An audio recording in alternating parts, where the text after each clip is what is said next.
Good morning, student. Myself Bina Tripathi. I am your SSC teacher. Welcome to the new academic year 2020-21 online class. See, children, this is your history and civics textbook standard 7th. Children, today I am going to explain you history second chapter, India before the times of Shivaji Maharaj. In this topic, we are going to learn about that who were the emperor and power ruling in India before Shivaji, before the time of Shivaji Maharaj. We shall learn about the various ruling power in India before the times of Shivaji Maharaj.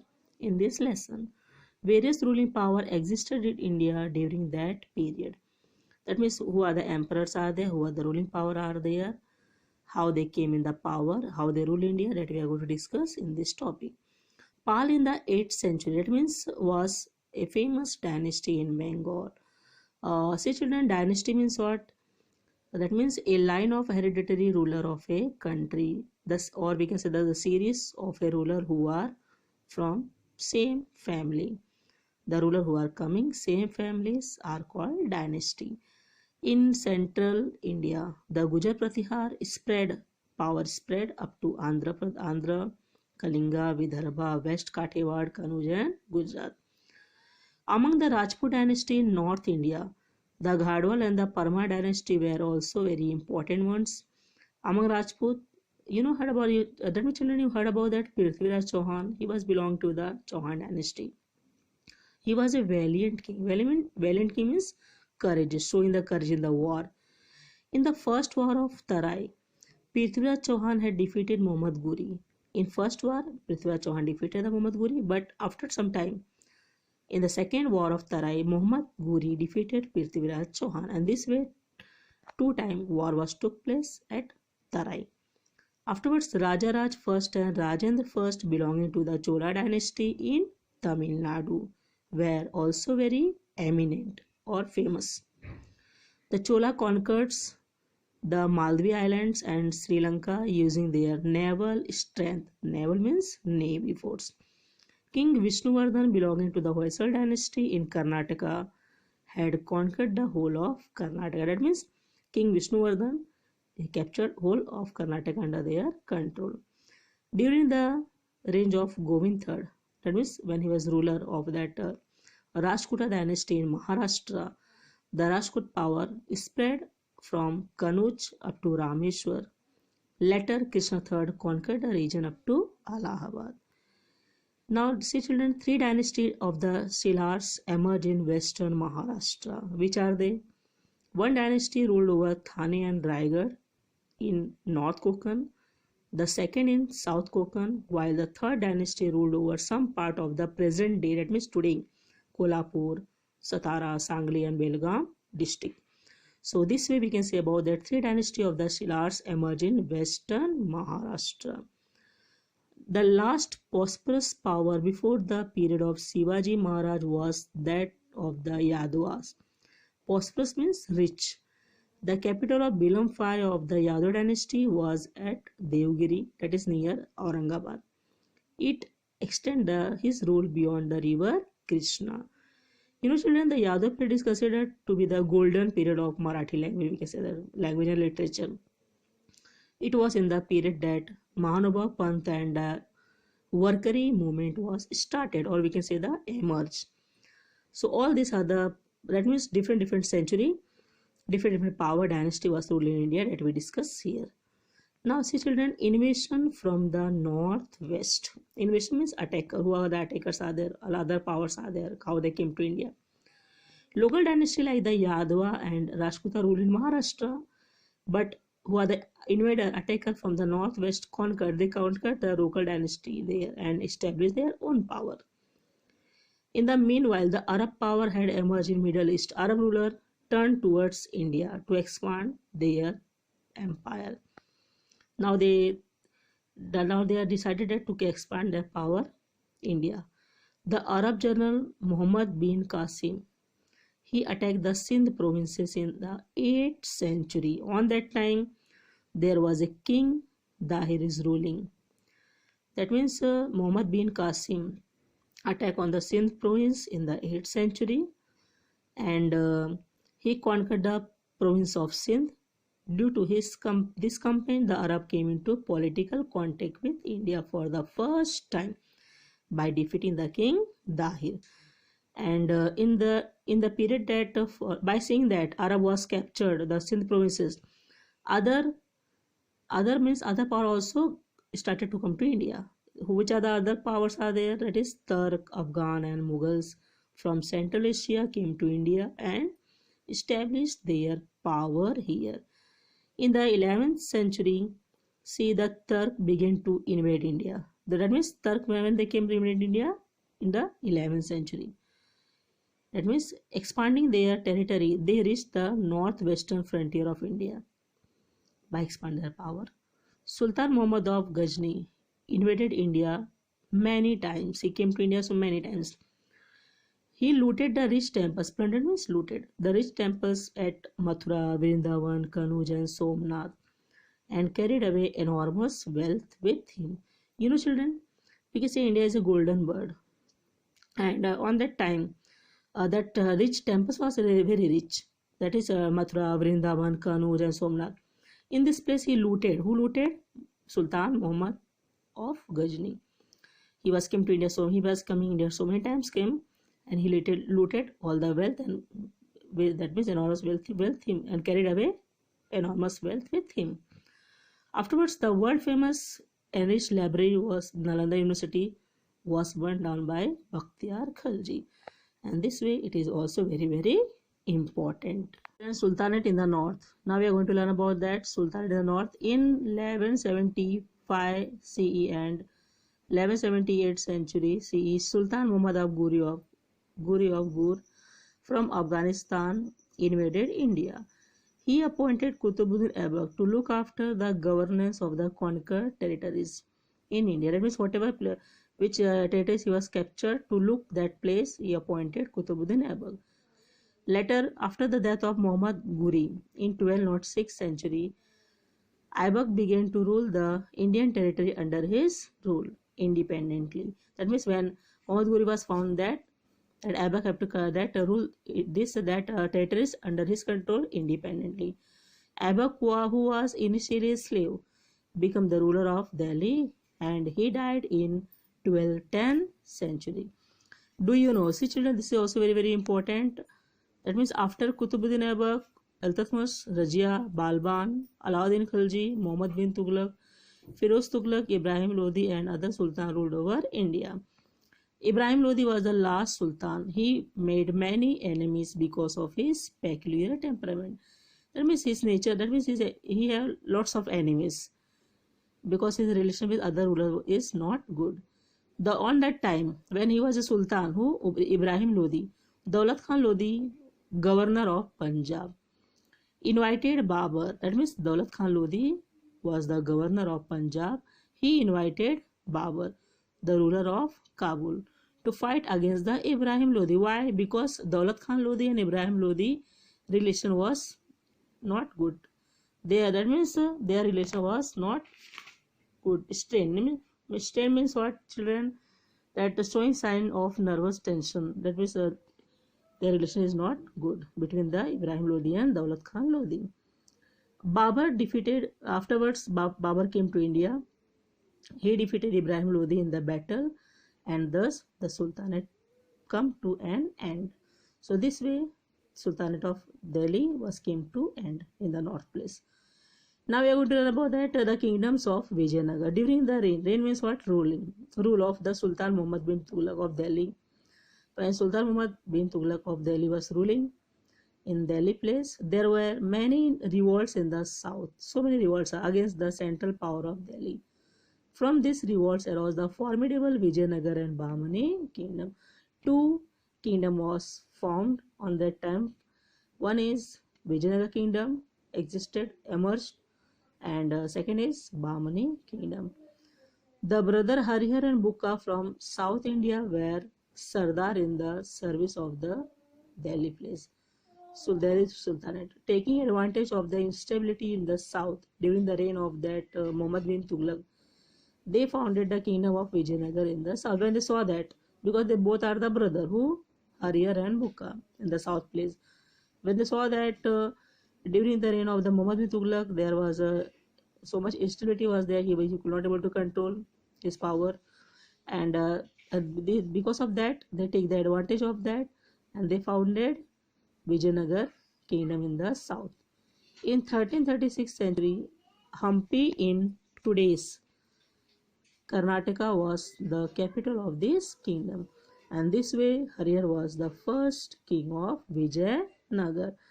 Now, see children, Harihar was succeeded by his brother Bukka. Bukka brought the region up to the Rameshwar under his control. That means he also expanded his kingdom. Now, later we learn about that Krishna Dev Raya. Afterwards, Krishna Dev Raya ascended the throne of Vijayanagar in 1509 century. He conquered Vijayawada and Rajmahendri and annexed the regions into his kingdom. That means annex means what? Join. He defeated a combined force of the armies of this sultan, and he had united under the leadership of the Bahmani sultan, that is Mahmud Shah. You know that he was defeated all the force of that sultan. He that means when Krishna Dev Raya reigned the kingdom of the Vijayanagar, he extended from. That means when Krishna Dev Raya is ruling as a power, and he will expand his kingdom very broad way. So let us see about that. See that Vijayanagar extended from Cuttack in the east up to Goa in the west, and from the Raichur Doab in the north up to the Indian Ocean in the south. So this way, all this place he was expand his kingdom. And afterwards he died in 1530 CE. Krishna Dev Raya was a scholar. He was a scholar. He wrote Amuktamalaya, a Telugu compendium on polity. And when he was a ruler on that time, when he was a king, the two temples were built. One is the Hajaram temple and Vitthal temple were built in Vijayanagar during his rule. Reign means rule.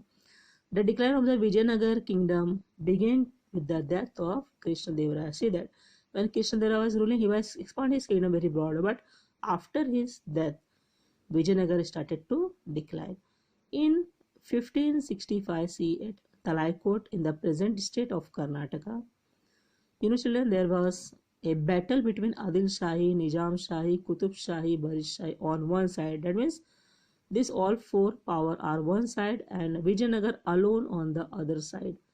Vijayanagar was defeated. Thereafter, the dominance of Vijayanagar come to an end. And this way Vijayanagar came to decline. Now next is Bahmani kingdom. While Muhammad bin Tughlaq was still reigning, that means he was still ruling as a power, and on that time some of his Sardar in the Deccan rose in rebellion against him. See, that means he is ruling as a power, but there are so many Sardars are there, they make the rose rebellion against him. The leader of this Sardar, Hassan Gangu, Hassan Gangu defeated the army of the Sultan of Delhi. Who defeated the army of the Sultan? Children, Hassan Gangu defeated the army of the Sultan.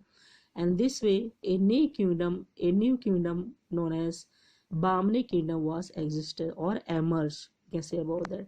And this way, Bahmani kingdom also emerged. And these are the foundation of the Bahmani kingdom. You know children, Hassan Gangu became the first Sultan of the Bahmani kingdom.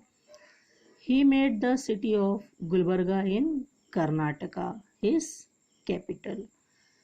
And this way, that means city of Gulbarga become the capital in Karnataka. Now Mahmud Gawan. Now we are going to learn about the Mahmud Gawan was the chief wazir of the Bahmani kingdom. He was a good administrator. That means he was a very good administrator. You know children, that means whose administrator were good. You know children, that then particular organization becomes strong. That means he can do proper way. And he strengthened the Bahmani kingdom.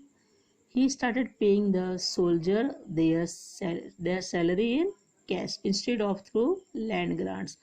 You know children, on that time previous what happened that who are doing the work, they are getting the land, but Mahmud Gawan, he was changed that he started that to give the soldier salary, not the land. He brought discipline in the army. He was very strict. He had very strict discipline. He introduced many reform in the land revenue system also. He opened a madrasa at Bidar for Arabic and Persian studies. And this way, so much work done by Mahmud Gawan. After the death of Mahmud Gawan, factionism increased among the Bahmani Sardar. Means all our Sardars started to make that arguments with each other. The conflicts with the Vijayanagar kingdom had an adverse effect on the Bahmani kingdom.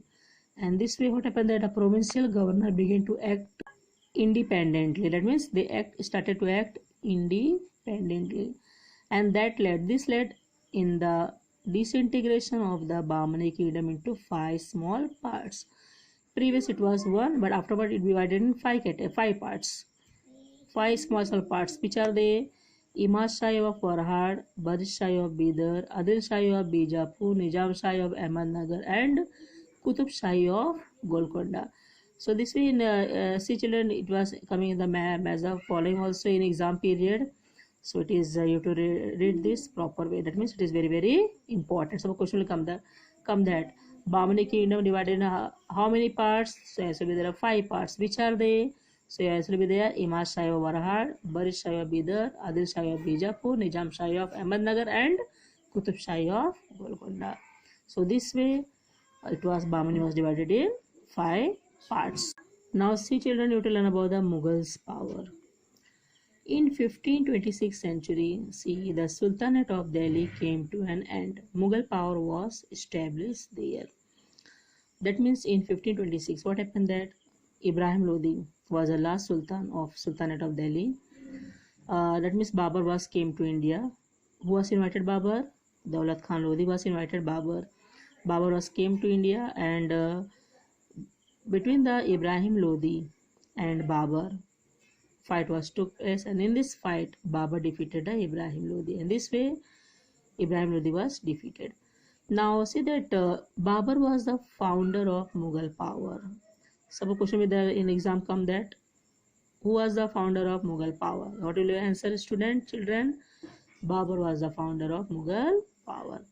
He was the king of Fargana in Central Asia. In today's Uzbekistan, he had heard of the wealth in India, so he planned an invasion of India. You know, children, Babur was heard that in India so much wealth was there, and that's why he was planning how we can attack on India, make the plan an invasion of India. On that time, the reigning Sultan of that means ruling Sultan of Delhi at that time was Ibrahim Lodi. That means on that time who was ruling the power in Sultan place in the Delhi place, Ibrahim Lodi. So Daulat Khan Lodi was the governor of Punjab under the Sultanate. The relationship between the Ibrahim Lodi and Daulat Khan Lodi was strained. That means not good. That means they both are the enemy of each other. Daulat Khan Lodi invited Babur to march on India, and taking this opportunity, because Babur was always worried, thinking that how we can make the invasion to India, because he heard about that in India so much wealth was there, and that's why when he was invited by Daulat Khan Lodi, he was get the golden opportunity, and this way Babur invaded India. To rebel Babur's invasion, Ibrahim Lodi started with his army. That means Ibrahim Lodi also fight with Babur with his army. There was a battle between Ibrahim Lodi and Babur on 21st April 1526 at Panipat. And between the Babur and the Ibrahim Lodi battle was took place where in the Panipat place in 21st April 1526. In this battle, Babur make use of an artillery, means of military power. That means he was used that effectively for the first time in India. That means Babur play very important role, artillery, and with his military force, he defeated Ibrahim Lodi, and that is known as the first battle of Panipat. Suppose question will come where that means battle of Panipat. So date is 21st April 1526. Now after the battle of Panipat, Rana Sanga of Mewar brought all Rajput king together. Now again there was a battle between the Babur and Rana Sanga at that means Kanua. Babur's artillery or reserve force play a key role in the battle. He played a very important role. He was very good in artillery fighting, and Rana Singh army was defeated. And this way afterwards, Babur died in 1530 century. So we learn about the how the Babur was came to India, how he defeated Ibrahim Lodi, how he was also defeated the Rana Singh, that means the Mewad of Mewad, and afterwards he was died in 1530 century. Now see children, do you know it is also very important. After Babur, Humayun became the next, that is 1530 century to 1539 century, and from 1555 century to 1556 he was ascended the throne. He was defeated by Sher Shah.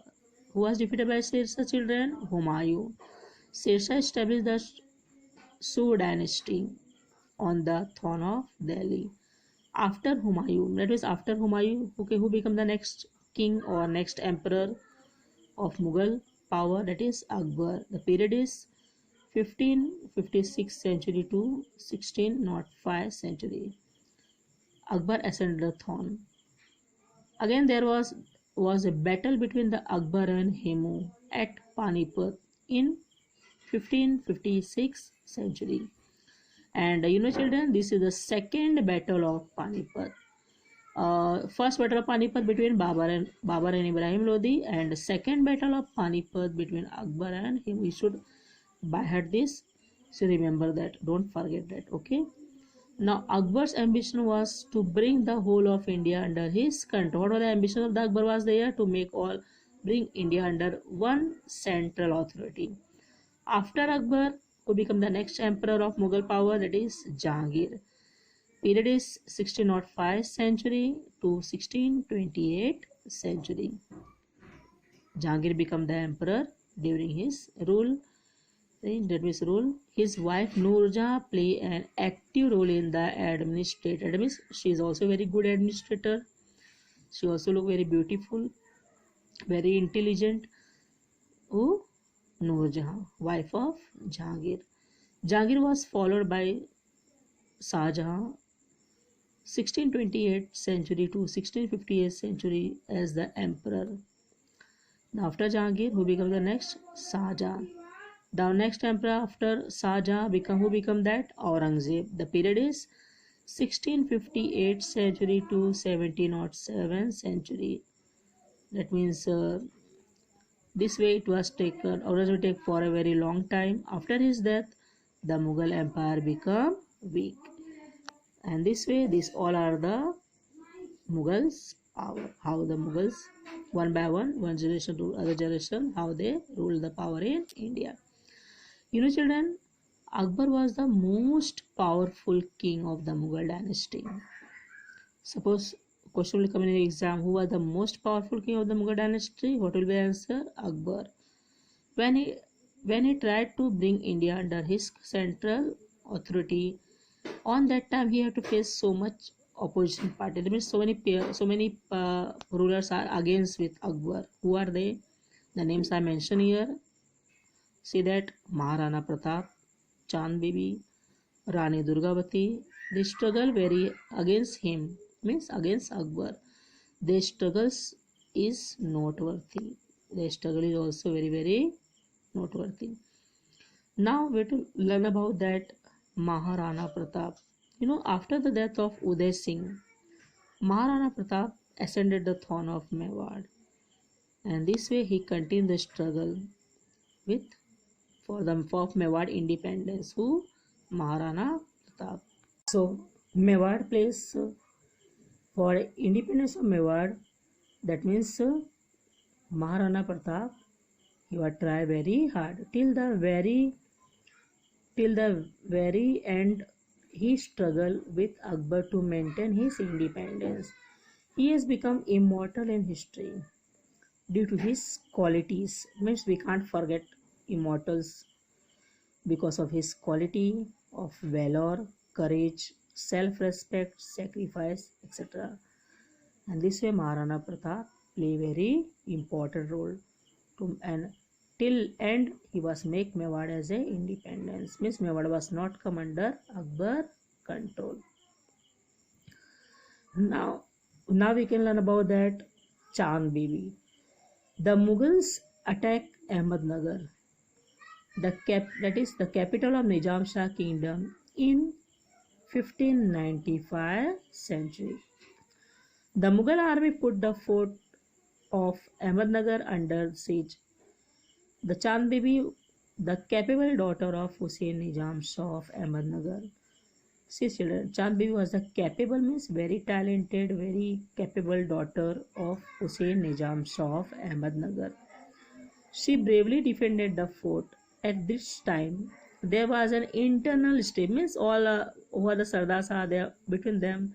They internally started to make the clash was came on that internal strips among the factions of the Sardars in Nizam Shah kingdom. And what happened because of that? This resulted in the murder of Chand. Somebody was killed, the Chand Bibi. Later, the Mughal captured the fort of Ahmednagar. You know, children, the Mughals captured the fort of Ahmednagar, but the Mughals could not bring the entire kingdom of Nizam Shahi under their control. And this way, Akbar could not able to capture the Nizam Shah under their control. He worked very hard. He tried very hard, but he could not get the control of Nizam Shah under their control. Now, next is we are going to learn about the role of Rani Durgavati. Gondavan can be broadly be said to comprise the eastern part of Vidarbha, part of Madhya Pradesh to its north, the western part of today's Chhattisgarh, northern part of Andhra Pradesh, and the western part of Odisha. All these parts are comprised. Born in the dynasty Chandev, Rajput became the queen of the Gondwana when she was married. She was an excellent administrator. Means she is very good in administration of her kingdom. She is very good and she is very brilliant also. And the children, the struggle of the Gondwana queen Durgavati against the Mughals is important in medieval history. It is very important how she fight with the Mughals power Akbar. It is very important in the history of the medieval history. After her husband's death, Durgavati laid down her life while fighting against Akbar, but she did not surrender. That means she is very brave. We can say about that. She was continuous means that means her husband's death happened. Then also she continued. She laid down her life while fighting against Akbar, but she did not surrender herself. And this way she continued her fight against the Mughals' power. Now Akbar. Akbar was a well-versed and vigilant ruler. You know, children, vigilant means what? Watchful, or what? Taking care of the people. Akbar is a very great ruler in history, and in that means we can also say about that in the Mughals' power, Akbar was a very great ruler. He always worried of the people's welfare, and he think that people should be happy. People should not face any problems. He was not making any injustice. His religious policy was liberal and tolerant. He gave equal treatment to people from all religions. He was all religions, means he was not making any injustice, belong to any religions. So he was giving the equal treatment to all religions. He founded Deen-e-Ilahi by incorporating noble principles from all religions. That means who founded Akbar? What he founded? Deen-e-Ilahi. And but never compelled anyone to adopt Deen-e-Ilahi. That means, see children, who are the emperor, they have the full power. They can control their people, and people have to follow the whatever the king is saying that. But as an emperor, as a ruler, he never pressure anybody to adopt the Deen-e-Ilahi.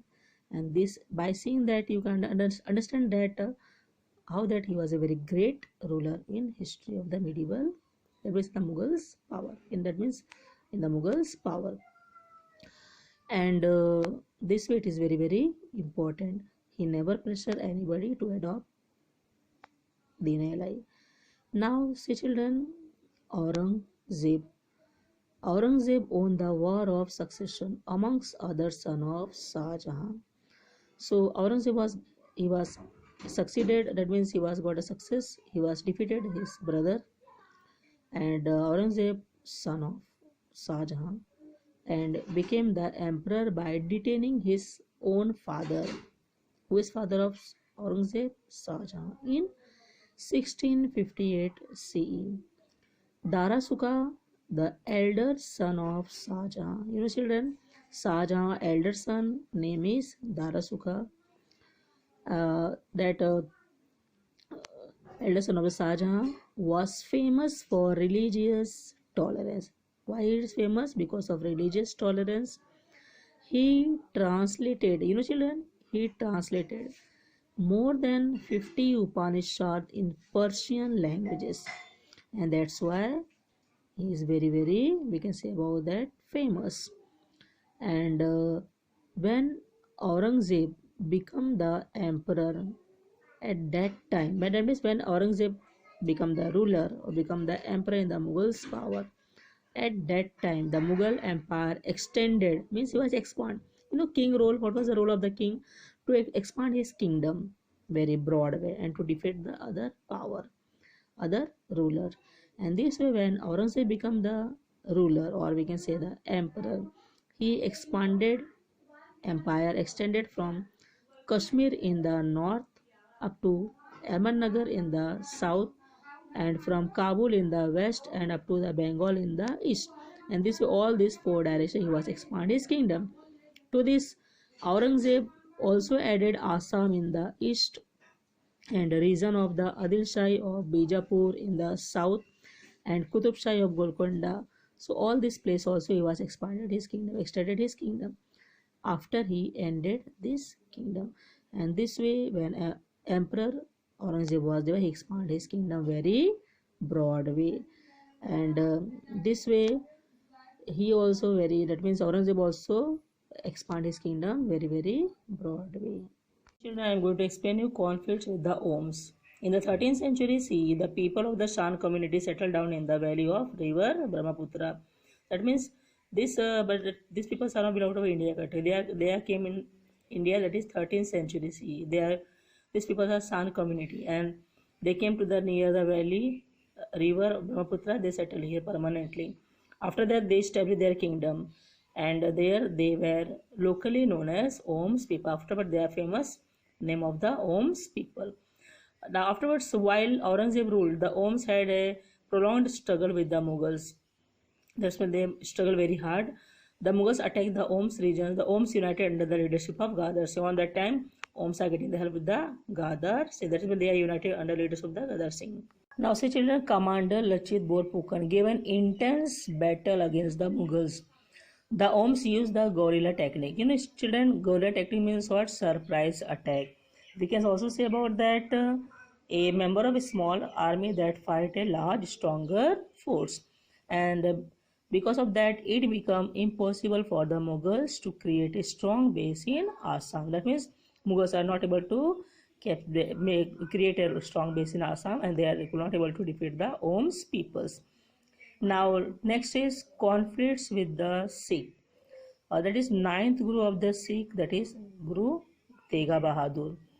He protested strongly against Aurangzeb's policy of religious intolerance. But he was totally against of that, of Aurangzeb policy. Which policy, children? Religious intolerance. And because of that, Aurangzeb imprisoned him. You know, imprisoned him means what? Kept in the prison. And Aurangzeb beheaded him in 1675 C. That means first he put prison to Guru Tega Bahadur, and afterward he was cut. That means cut off the head. That means cut his head. And this way Guru Tega Bahadur found death. After him, Guru Gobind Singh became the Guru of the Sikh after death of the Guru Tega Bahadur. Now, Guru Gobind Singh organized his follower and encouraged their martial spirit. That means who are the followers of Guru Gobind Singh, he encouraged them. And this way he organized Sikh youth into a fighting force. Who are the Sikh peoples are their youth, young generation. They are joined them in the fighting force, and he given a name as a Khalsa Dal. And their headquarters were at Anandpur. Where it is headquarters is there, children? That is in the Anandpur place. And when Aurangzeb come to know about this Khalsa Dal, then he sent his army to fight the Sikh. His army attacked Anandpur, and this way Aurangzeb army was gone to the Anandpur and they attacked on Sikh. Although the Sikh fought fiercely, children, fiercely means what? That means in a powerful and destructive manner. They very hard. That means they, in a powerful way, they attack on Aurangzeb also. That is Mughals army also, but they did not succeed. Why, children? They did not succeed because in front of the Aurangzeb, Mughals power, Sikh power are not very powerful. After that, Guru Gobind Singh come to the Deccan in 1708 C. After that, what happened? That Guru Gobind Singh was came to the Deccan in 1708 C. There was an attempt on his life. Children, attempts. He was, that means there was attempt in his life when he was at Nanded. Soon after, the Guru succumbed to his wounds. And afterwards, Guru Gobind Singh, because in the fighting with Mughals power, was attacked to Anandpur, to Khalsa. And afterwards, what happened? That Guru Gobind Singh was injured in the when that Aurangzeb sent his army to the Nanded, that means Anandpur, and because of that he was injured, and this way he was found dead. Now, conflicts with the Rajput. That means, see, children, Akbar had secured the cooperation of the Rajput. That means with the Rajput. Why? Because with his policy of amicable relation, means good relation. He had good relation with Rajput. But what happened after the death of Rana Jaswant Singh? When Rana Jaswant Singh was of death, Marwar, so Aurangzeb annexed his kingdom to the Mughal Empire. So that kingdom, Aurangzeb joined with his kingdoms, Mughal Empire. Afterward, Durgadas Rathore crowned Jaswant Singh. He was crowned with the Jaswant Singh minor son is Ajit Singh on the king of Marwar. And this way Ajit Singh became the king of Marwar. Durgadas fought hard against the Mughals. He fought very hard against the Mughals. And to curb the activity of the Durgadas, Aurangzeb sent his son Prince Akbar. Children, Prince Akbar, the son of Aurangzeb. He sent to Prince Akbar to go to the Marwar and crush the activities, resistance of the Durgadas. But what happened, children, that Prince Akbar came, but he joined to Durgadas Rathore against his father, that means Aurangzeb, and this way he was not fight with Rajput.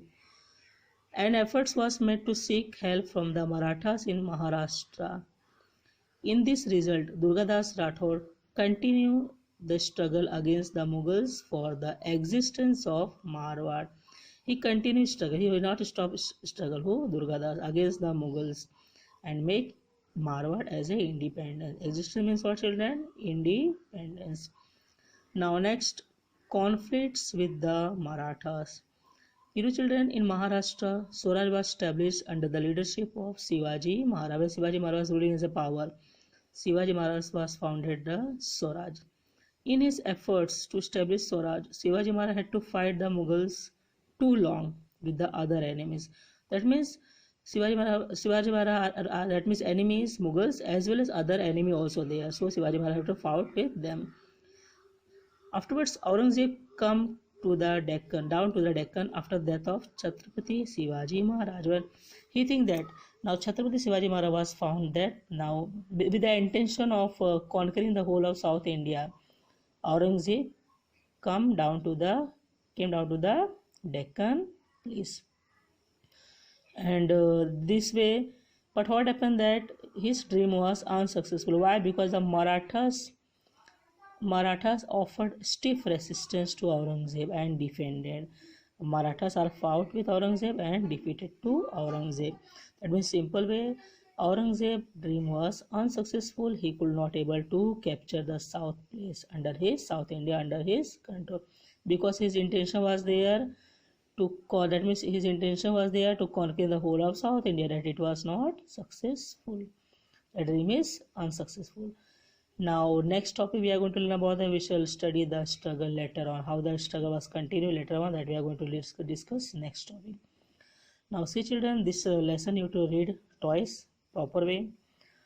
See that your textbook below exercise is given that name the following, find the odd one out, answer in briefly.